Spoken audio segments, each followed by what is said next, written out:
Did you know about the small kingdom that dared to challenge the boundaries of the known world? This is Portugal, where the Atlantic's salty breath still carries whispers of caravels long vanished over the horizon, where golden Baroque churches stand atop the ruins of slave trading posts, and where every azulejo tiled street corner tells a story of ambition, cruelty, and world-changing innovation. This story begins not with famous explorers, but with trees, the cork oaks of Alentejo. Their bark, harvested in 9-year cycles since Roman times, became Portugal's first global commodity. When Prince Henry established his navigation school at Sagres in 1419, it was cork that lined the hulls of early caravels, making them virtually unsinkable. You can still visit the Cork Convent in Sintra today, its walls padded with this remarkable material for soundproofing, a perfect symbol of how Portugal's natural resources fueled its imperial dreams. The real breakthrough came when Portuguese navigators cracked the Atlantic's code. While other Europeans clung to coastal sailing, they discovered the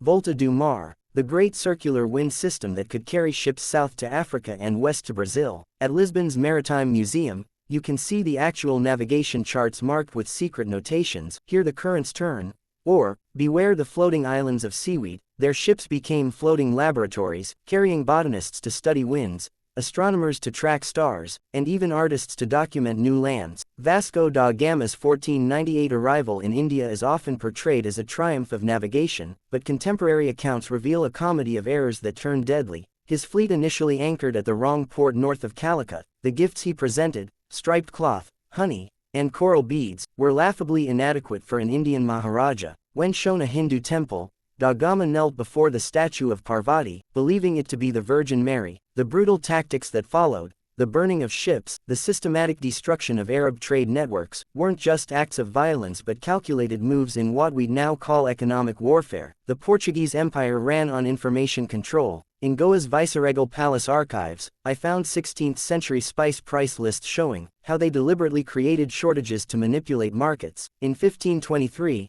they burned 6 months' worth of cinnamon harvests in Ceylon to triple prices, an early example of commodity speculation. Their ships carried triple-bottomed chests to smuggle contraband past royal inspectors, while captains maintained 2 sets of logs, one for official records, one with true navigational secrets. Now let's talk about what really sustained the empire: women. In Moroccan coastal towns, Portuguese soldiers married local Muslim women who converted to Christianity.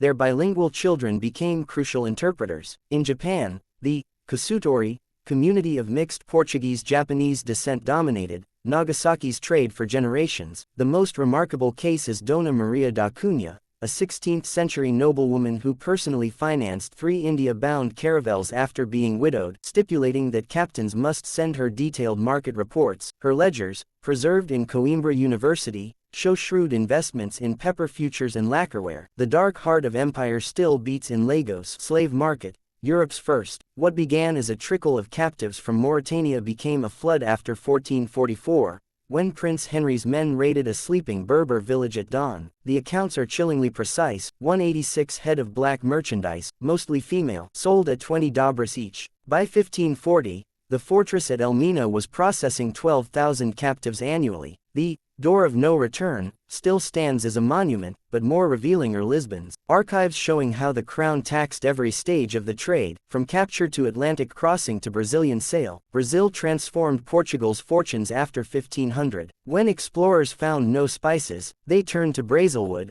a red dye wood so valuable that French pirates established France Antarctic in Rio to steal it. The discovery of gold in Minas Gerais in 1695 triggered history's greatest heist: 800 tons shipped to Lisbon, enough to build 50 Versailles palaces. Modern metal detectors still find gold dust in Lisbon's sewer systems, washed from traders' clothes. But the real story is in the smuggling. An estimated 30% bypassed royal taxes via false-bottomed chests and hollowed-out religious statues. The 1755 Lisbon earthquake wasn't just a disaster.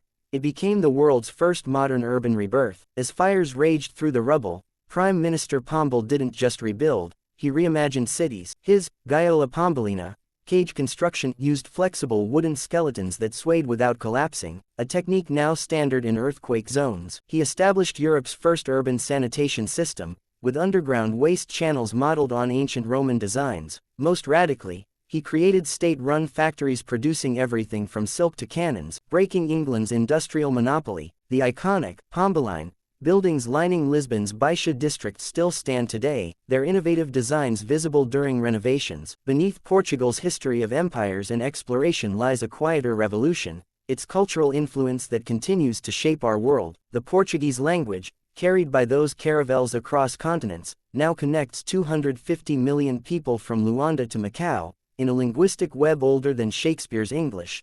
In Kyoto, you can still find pan bread introduced by 16th-century Portuguese traders, while Brazilian Portuguese gave the world words like samba and bossa nova. The melancholy strains of fado music, born in Lisbon's Alfama district, have evolved into fado novo, blending Cape Verdean morna and Brazilian chorinho, a musical metaphor for empire's complex legacy. Even Portugal's iconic azulejo tiles tell a story of cultural fusion, their geometric patterns borrowed from Islamic art, their cobalt blue from Chinese porcelain trade, arranged into scenes of maritime glory, on church facades across the country. Perhaps most remarkably, the Portuguese style of architecture persists from Mozambique's Ilha de Moçambique to Malacca's Porta de Santiago, whitewashed walls, red-tiled roofs, and shaded verandas adapted for tropical climates. These living artifacts prove that while empires fade, cultural exchange endures, not in museums, but in the daily rhythms of speech, song,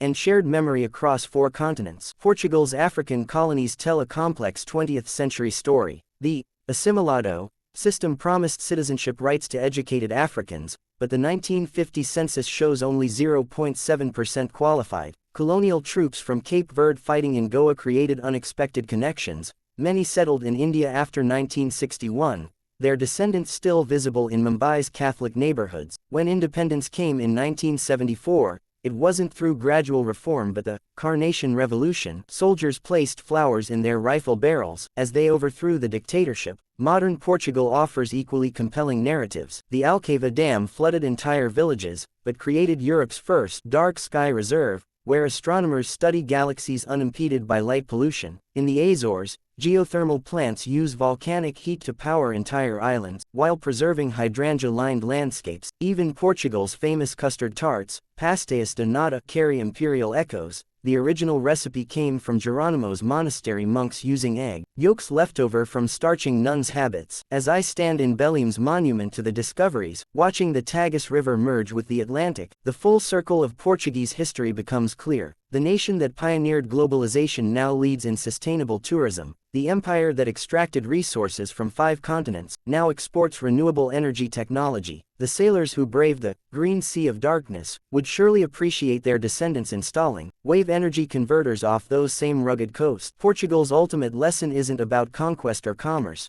but about reinvention. From cork oaks to lithium deposits, from spice routes to digital nomad visas, this small nation keeps adapting while never forgetting what made it great. The real Portuguese miracle isn't that they discovered so much of the world, it's that they managed to bring the world home with them. Thank you so much for watching the video till the end. This little documentary for today ends here. I hope you like the video. If you like it, be sure to give it a thumbs up, and don't forget to subscribe my channel.